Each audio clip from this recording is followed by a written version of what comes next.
Assalamualaikum warahmatullahi wabarakatuh. Yang terhormat Ibu Cindy Faudria Putri. Perkenalkan, saya Irwan Dimas Anggara, kelas AK 613 untuk mata kuliah Metode Penelitian Akuntansi. Di sini saya akan menjelaskan atau membahas mengenai proposal penelitian saya dan juga sampai mana tahapan penelitian saya yang telah saya laksanakan. Nah, untuk judul saya sendiri yaitu pemotongan pajak penghasilan pasal 21 bagi pekerjaan Shopee Affiliate di Kabupaten Wonogiri. Nah, untuk pertama-tama saya akan membahas mengenai latar belakang saya, kenapa memilih untuk judul ini.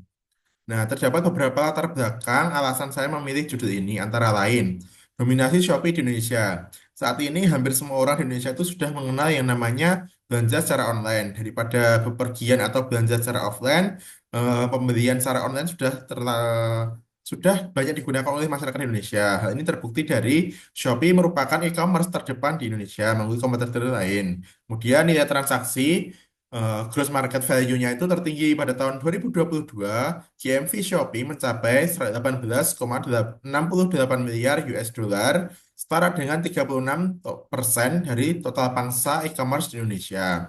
Nah, dengan melihat ini saja kita bisa tahu, misalkan total transaksi di Indonesia itu 1 triliun. Kalau 36% kan berarti udah 360 miliar. Contohnya aja seperti itu ya, dalam satuan rupiah. Nah, dari situ kita bisa melihat bahwa dalam setiap transaksi itu terdapat penjualan yang melalui afiliator, di mana afiliator tadi juga mendapatkan komisi, misalkan 1%, entah berapa persen, tergantung dari kebijakan penjual dan dari Shopee-nya. Kemudian kunjungan pengguna masif. Jumlah kunjungan ke situs dan aplikasi Shopee itu mencapai 237 juta pada September 2023. Kemudian ada juga faktor pendorong lain seperti kelengkapan produk, kemudian akses, promosi, dan beragam metode pembayaran. Nah, kelengkapan produk itu sekarang Shopee itu tidak hanya menjual barang yang berwujud, bahkan barang yang tidak berwujud, jasa, misalkan listrik, token listrik ada, pulsa, kuota, tiket pesawat, dan sebagainya itu disediakan oleh Shopee. Kemudian mode aksesnya. Kita cukup menggunakan gadget atau HP kita bisa mengakses seluruh barang yang ada di situ atau jasa, kemudian dengan cukup di rumah saja kita bisa menerima barang itu.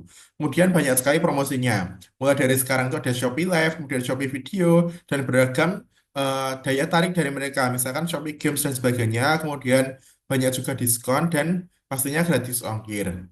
Kemudian beragam metode pembayaran. Untuk dahulu kan hanya bisa misalkan dari virtual account, itu kan hanya bisa diakses oleh orang-orang yang mempunyai misalkan m-banking seperti itu. Tapi sekarang dengan adanya misalkan COD atau cicilan itu mempermudah pelanggan untuk membeli barang atau jasa di Shopee.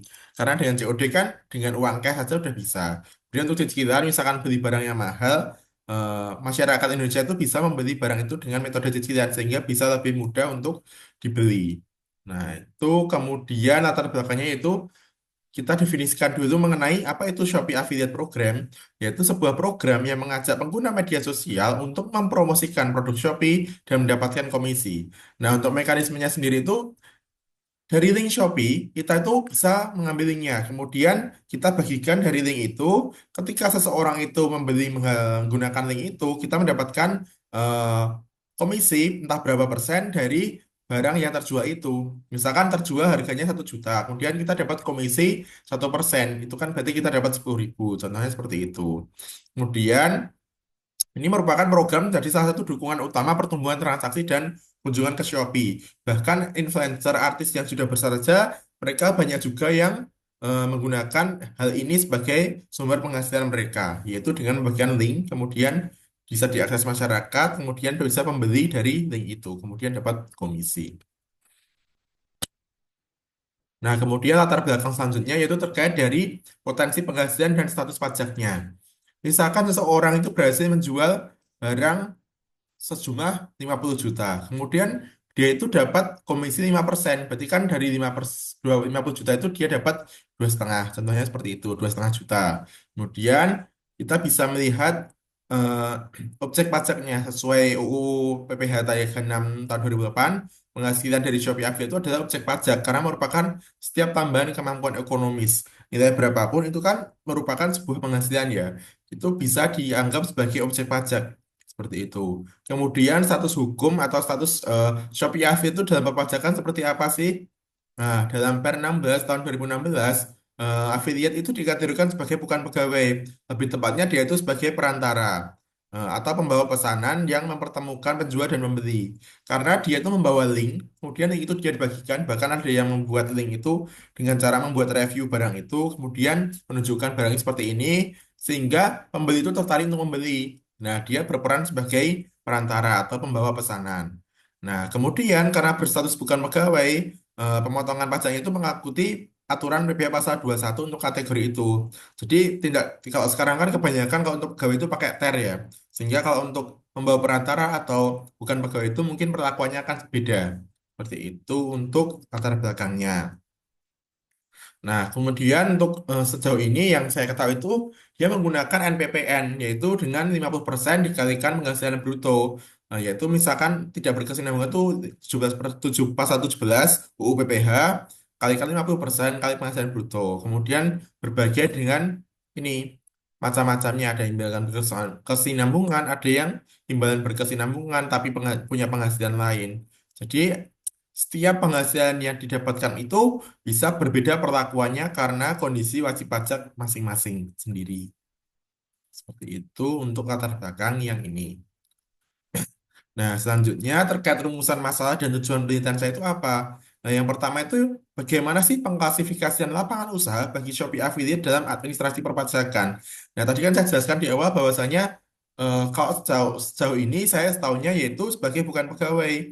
Nah, namun untuk lebih tahu lebih tepatnya untuk kemudian ditentukan status wajib pajaknya, ditentukan besaran pajaknya, kita harus tahu KLU-nya apakah dia usahawan atau bukan, atau hanya bukan pegawai. Kemudian untuk pelaksanaan pemotongan pajak pas penghasilan pasal 21 selama ini itu seperti apa dari pihak Shopee? Apakah telah dipotong atau belum? Apakah pihak Shopee itu mengenakan pajak atau tidak? Atau mereka juga melihat melebihi BPKP atau tidak? Seperti itu. Kemudian untuk rumusan masalah yang terakhir yaitu bagaimana kewajiban pemotongan pajak penghasilan pasal 21 Shopee Affiliate sesuai peraturan pajak yang berlaku. Nah, ini merupakan kondisi yang ideal seharusnya itu seperti apa. Sedangkan untuk yang kanan ini, kondisi praktik saat ini itu Shopee sudah menerapkan atau belum dari yang sisi kiri.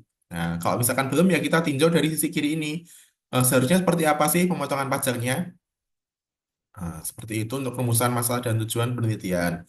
Nah, untuk batasan penelitian sendiri, saya fokus pada PPh Pasal 21 untuk Shopee Affiliate, yaitu mencakup dua hal, praktik di lapangan, yaitu selama ini tuh Shopee sudah memotong atau belum, sudah menerapkan PPh ini atau belum. Jadi praktiknya itu di lapangan seperti apa, kemudian terkait dengan peraturan yang berlaku. Seharusnya pemotongan PPh Pasal 21 itu dilakukan seperti apa, tarifnya berapa, dan apakah semua affiliate itu dipotong? Seperti itu. Kemudian untuk lingkup geografi, saya memilih Shopee affiliate yang entah domisili atau ber-KTP di Wonogiri. Kemudian lingkup periodenya sebenarnya dari sejak 2002, Oktober 2021 karena Shopee affiliate sendiri itu dimulai di tahun 2021. Sumber informasi yang saya pilih untuk narasumber yaitu untuk mengetahui praktik pemotongan pajak oleh Shopee, saya bertanya atau wawancara ke Shopee Affiliate di Wonogiri dan studi literatur. Ini saya bisa cari di internet, mungkin dari website Shopee atau dari eh, sosial media dari Shopee. Kemudian untuk mengetahui aturan perpajakan yang berlaku, sumbernya itu penyuluh pajak dan HR di KPP Pratama Sukoharjo. Karena di KPP Pratama Sukoharjo itu wilayah Kabupaten Wonogiri dinaungi. Kemudian untuk metode penelitian, saya yang pertama itu untuk pengumpulan data langsung, saya memilih wawancara. Nah, tujuannya itu menggali informasi faktual dan mendapatkan pemahaman konkret dari dua sudut pandang. Dari narasumber di Kabupaten Nagari atau affiliate, saya ingin tahu bagaimana sih ia menerima penghasilan itu apakah nilainya itu sama dengan yang dihitung di awal atau telah dipotong PPh pasal 21. Kemudian dari sisi penyuluh dan AR, saya ingin tahu sebagai pihak yang mengetahui regulasi atau aturan, seharusnya seperti apa pemotongannya. Kemudian untuk observasi tidak langsung, saya melihat aktivitas Shopee Affiliate di media sosial. Nah, saya melihat cara mereka mempromosikan produk untuk memperoleh komisi. Bahkan saya sendiri juga sudah mencoba untuk menginstal dan bisa melihat berapa sih komisi yang akan didapatkan dari suatu produk jika produk itu terjual.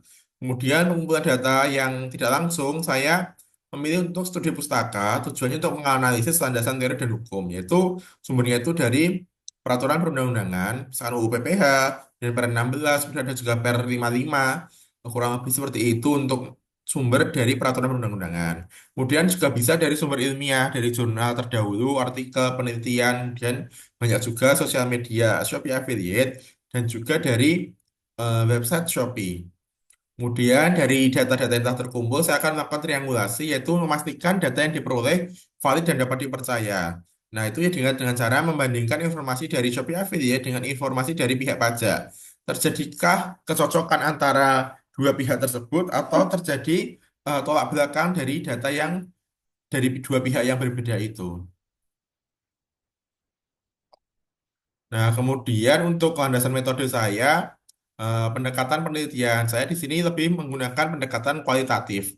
Karena saya bukan menghitung pajaknya berapa, karena di sini saya ingin tahu bagaimana sebenarnya pemotongan pajak yang seharusnya. Tujuannya yaitu mendapatkan pemahaman yang mendalam mengenai fenomena pemotongan PPh Pasal 21, bukan sekedar data angka. Nah, kemudian bersifat deskriptif, yaitu menjelaskan dan menggali konteks serta memakna di balik data mengenai kewajiban pemotongan PPh Pasal 21 bagi Shopee Affiliate. Nah, ketika saya berhasil mendapatkan informasi mengenai pemotongan PPh Pasal 21 yang telah terjadi dan seharusnya terjadi, saya akan membuat kesimpulan seperti apa sih yang seharusnya kemudian dari sisi awal wajib pajaknya itu harus seperti apa syarat-syaratnya, kemudian apakah penghasilan minimalnya seperti apa, apakah PTKP itu berpengaruh, apakah penghasilan setiap bulannya itu berpengaruh, pemotongannya apakah setiap bulan sama, terkait dengan hasilnya nanti, karena akan menjelaskan mengenai kegiatan dari Shopee Affiliate itu terutama dari sisi perpajakan. Kemudian saya akan mengidentifikasi variabel, meskipun ini penelitian yang kualitatif, saya juga ada identifikasi variabel, yaitu yang bebas atau independen, itu jenis pekerjaan Shopee Affiliate, komisi promosi yang menghasilkan kegiatan promosi yang menghasilkan komisi. Kemudian variabel terikatnya atau dependennya yaitu praktik pemotongan PPh Pasal 21 yang dilakukan oleh Shopee sebagai pemberi penghasilan. Nah, kemudian untuk populasi, nah itu dari seluruh Shopee affiliate di Kabupaten Nagiri, kemudian pihak otoritas pajak dari Direktorat Jenderal Pajak yang relevan. Kemudian pengambilan sampelnya itu saya berbasis sampel, yaitu saya sengaja memilih karena untuk memilih responden Shopee affiliate kemudian tertentu di Kabupaten Nagiri kan mungkin juga tidak mudah, sehingga saya ketika menemukan sampel, maka saya akan memilih sampel itu untuk saya wawancarai. Kemudian untuk dari otoritas pajak, saya juga berposi sampling ke KPP Sukoharjo karena di sana sudah jelas bahwa KPP Wonogiri, wilayah Kabupaten Wonogiri itu terdaftar di KPP Pratama Sukoharjo. Kemudian untuk sampelnya sendiri, untuk Shopee Affiliate saya mengusahakan untuk 10, lalu untuk pegawai KPP itu satu untuk AR dan satu untuk penyuluh pajaknya yang mengetahui terkait dengan teknis dan pengetahuan perpajakannya itu memadai. Nah, kemudian untuk analisis data, saya menggunakan deskriptif kualitatif, yaitu saya memilih data, kemudian saya saring, merangkum data relevan, kemudian saya sajikan bentuk misalkan narasi, bisa juga nanti saya juga bentuk tabel, namun lebih ke narasi karena saya akan memilih untuk deskriptif, yaitu kemudian saya tarik kesimpulan membandingkan temuan di lapangan dengan teori atau aturan pajak yang seharusnya diterapkan. Kemudian untuk lokasinya itu di Kabupaten Nagiri, kemudian juga di KP Pertama Sukoharjo. Kemudian jadwalnya sebenarnya Juni sampai Juli, namun sampai dengan pembuatan video ini saya baru sampai tahap wawancara dengan AR dan affiliate. Kemudian saya cari-cari informasi di Shopee, di Twitter atau X dan juga website Shopee untuk data-data yang bisa saya kumpulkan saat ini. Nah, untuk kerangka konseptual sendiri itu berawal dari pekerjaan Shopee Affiliate.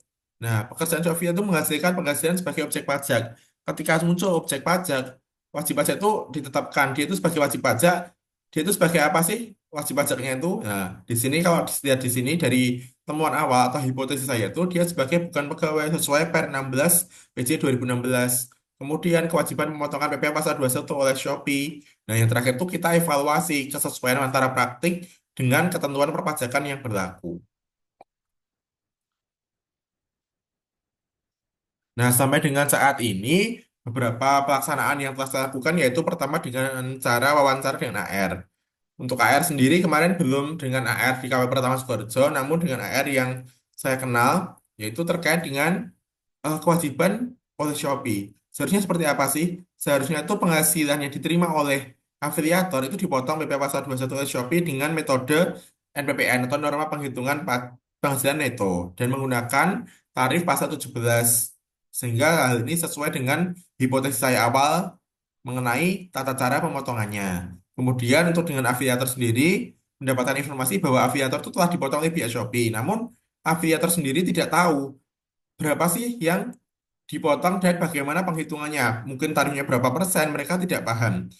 Kemudian itu dari sumber dari internet, saya kutip dari akun X Kering Pajak, yaitu ini akun resmi dari DJP bahwa afiliator Shopee dikenakan pajak dengan mekanisme NPPN atau norma penghitungan penghasilan itu. Di mana norma penghasilan itu terkait tarifnya itu dapat dilihat pada lampiran Per 17 tahun 2011, kemudian untuk penjelasan mengenai daerahnya dijelaskan pada pasal 4 ayat 1. Nah, untuk NPPN sendiri ini tuh dibagi untuk misalkan ada wilayah DKI Jakarta, kemudian ada ibu kota provinsi, kemudian ada kota-kota lain. Jadi setiap kota itu tarifnya bisa beda atau normanya. Sejauh ini yang setelah saya lakukan saat ini yaitu wawancara dan studi literatur dari internet. Mungkin hanya itu yang bisa saya sampaikan. Apabila ada kekurangan, saya mohon maaf yang sebesar-besarnya. Atas perhatiannya, saya ucapkan terima kasih. Wassalamualaikum warahmatullahi wabarakatuh.